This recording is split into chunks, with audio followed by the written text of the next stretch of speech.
Welcome to Actual Spinster. Today I thought I would do a long-term TBR for women in translation books, or books by women that are translated into English, which is the only language that I fluently speak and read.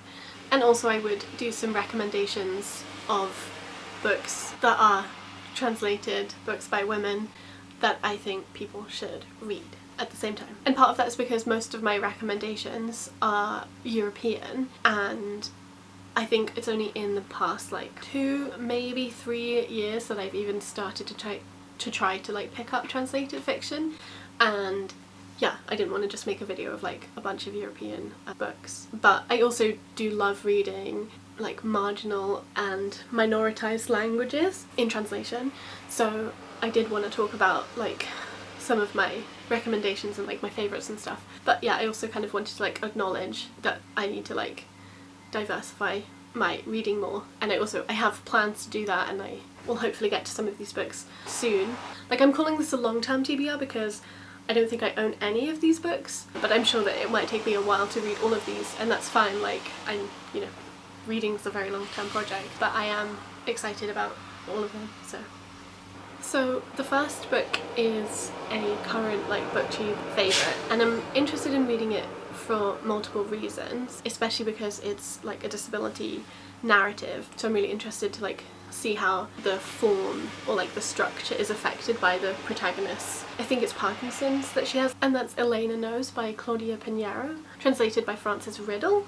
Most people are talking about this book and know about it because it got shortlisted for multiple prizes and things, but yeah, that's definitely on my TBR.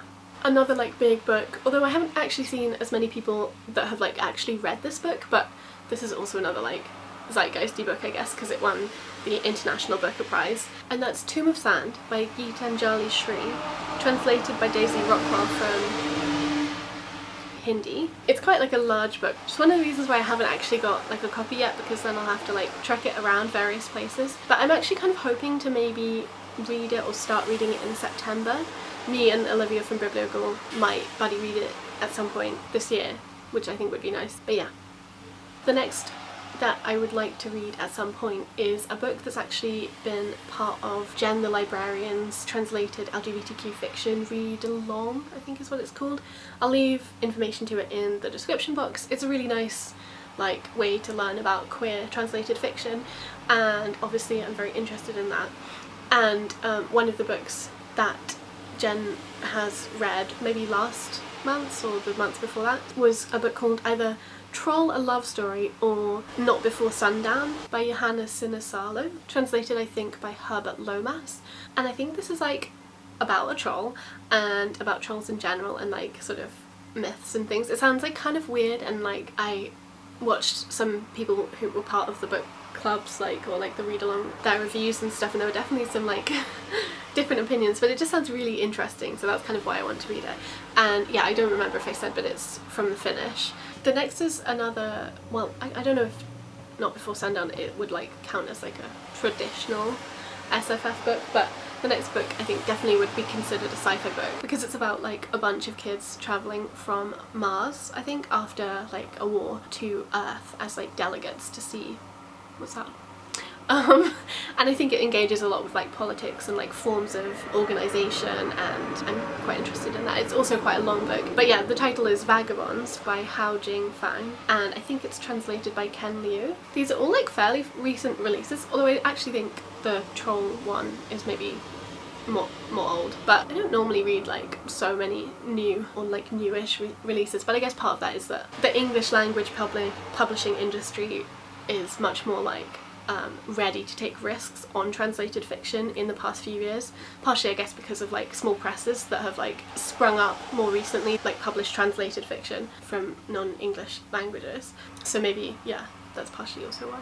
But I'm obviously very interested in reading classics by women generally from across the world, so I don't know if you have any recommendations of older books, especially late 19th century books, then yeah, let me know. The book I'd like to read that was translated from the French is All Men Want to Know. I'm pretty sure the main character is a lesbian, and I think she's also French-Algerian, and it's just maybe sort of coming of age, or I don't think she's a teenager, but just kind of one of those women in their 20s books, but it sounds interesting, and I saw someone I follow on Instagram talk about how great this was, so I'm intrigued.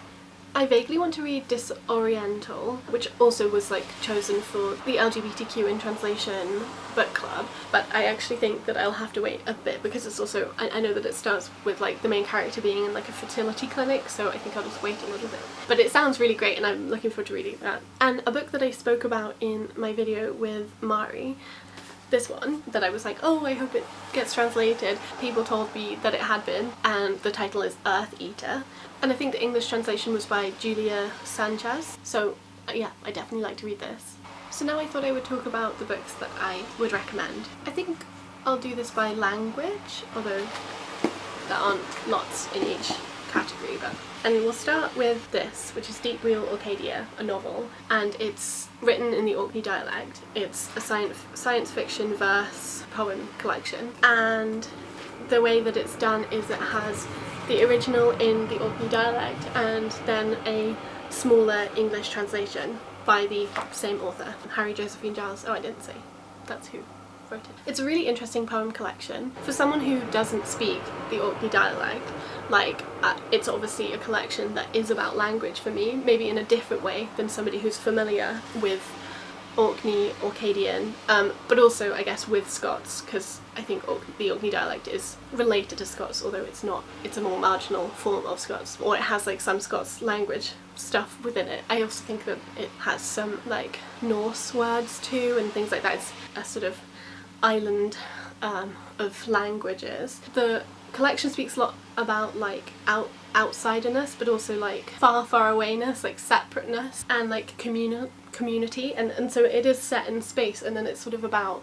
Astrid, who returns home from being on Mars at art school, and kind of like her meeting someone called Darling. So it's a lot about home. I think it's also really trans in like a really fundamental way, and I think, I don't know if I can really explain it better than that. I think you kind of have to read it to know how it engages with transness and like trans love, bodies, desire in like a really material and also in a like extremely like sort of romantic, lyrical and like deeply caring way. I just think it's like a really fascinating collection on so many different levels, and I'd really recommend it, especially if you're interested in like language and poetry and also like sci-fi. Like I've never really read like a poetry collection that is like a science fiction story too. So yeah, I'd really recommend that. Then I have two books that are Yiddish.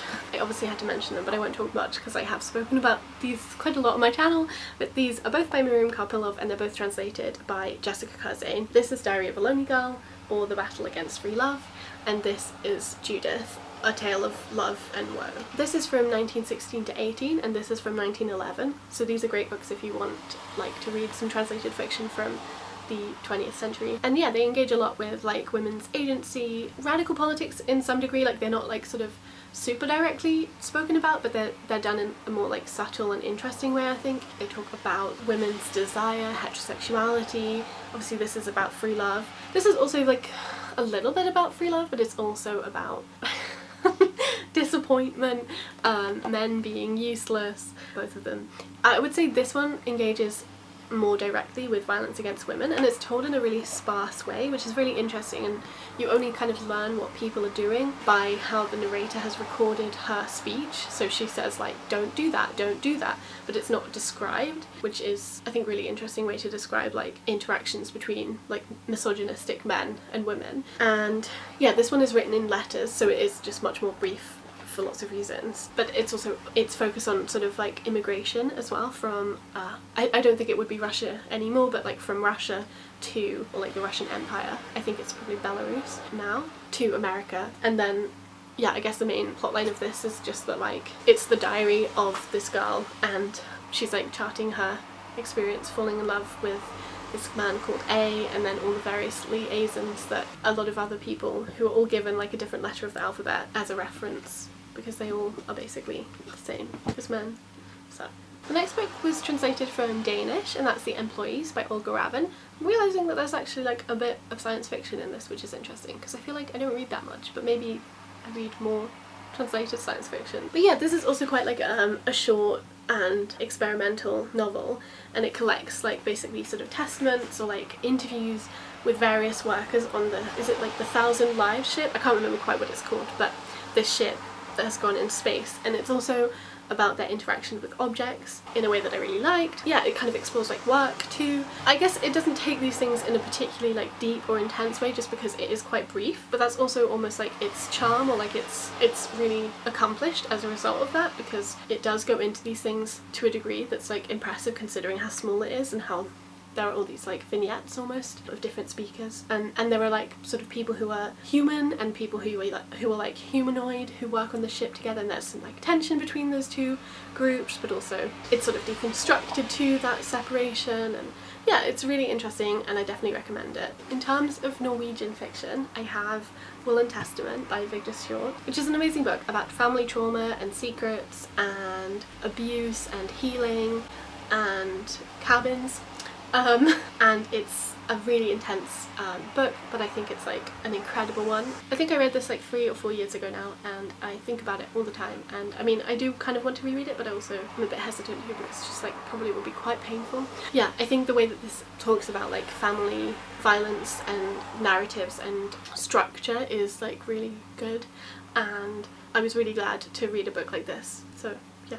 Also from Norwegian, I wanted to recommend Jenny Wahl's books. I mean, I like Girls Against God less than I liked the first book of hers that I read, and that's Paradise Rot, which I think was translated by Mariam Idris, but I might be wrong. Oh, this one was translated by Charlotte Barsland. Yeah, so Paradise Rot is just about like a young woman who moves to university away from Norway and is like sort of queer and interesting. It's kind of like a bit eerie, and there's lots of like symbols and like apples and eggs, and yeah, it's about queerness and just like growing up. I think I read it like all in one go a while ago, so it's not particularly fresh in my memory, but I definitely think it's worth reading, and especially if you like Jenny Wahl's music, or if you're looking for like a more like creepy thing to read. I talked about this just recently too, but I wanted to say it because I definitely would recommend it. I think it's an interesting book, and that's Money by Victoria Benedictson, translated by Sarah Death from the Swedish. It's a book about Selma Berg getting married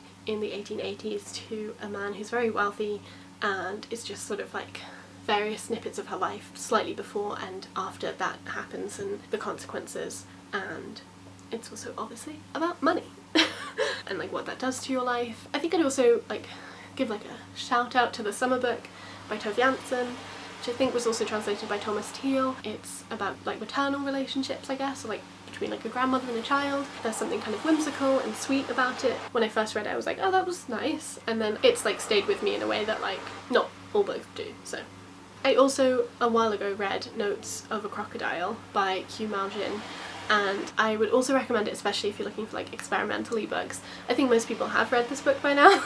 I think it was also an LGBTQ translated fiction choice, but it's definitely really interesting, and it's quite like, I mean, it's quite like sinister and like intense and quite violent, but it's also very like fun and interesting because it's literally like about like a crocodile at points. We get these like notebooks and stuff, so again, definitely one for the like the weird fiction, the experimental fiction, queer fiction fans. I think it's from the 1990s, and so it has like also a particular sensibility, and yeah.